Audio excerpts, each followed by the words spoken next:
as you were talking, it made me think about our executive presence.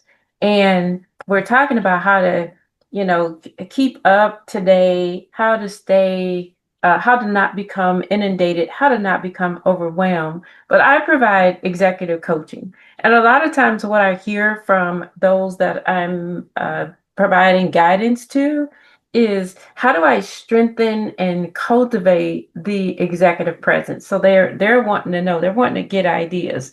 And I'm asking you, especially in a world that's driven by AI and cyber risk, what guidance would you offer to those who want to grow their executive presence? And it ties into what you've been saying, but let me hear your thoughts. Sure. So the first thing is talk more softly and more slowly.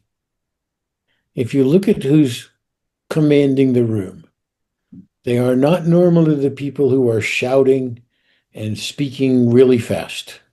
So part of it is just how do you handle yourself? Second, brevity matters.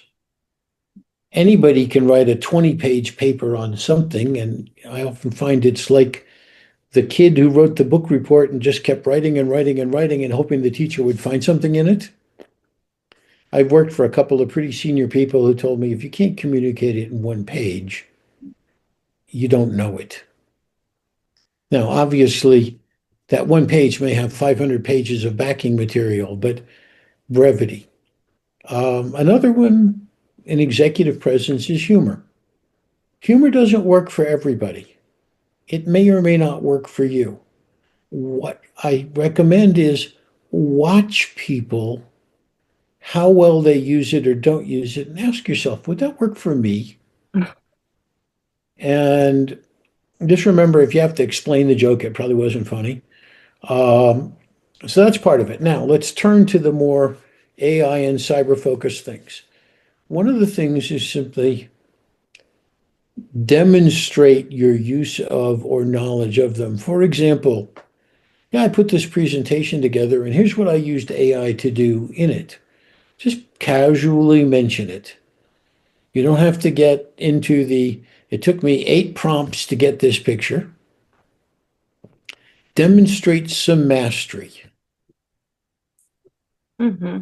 in cyber. Um, think critically about systems. I know that when I do things with the folks where I'm engaged as a senior person, a lot of what I find important to do is ask questions. Have we thought about what happens if this occurs? How will we protect ourselves if that happens? So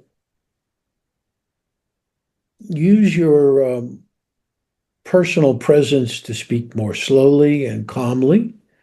Sometimes work a little humor in, be brief, demonstrate use of and capability with some of the technologies, and ask questions.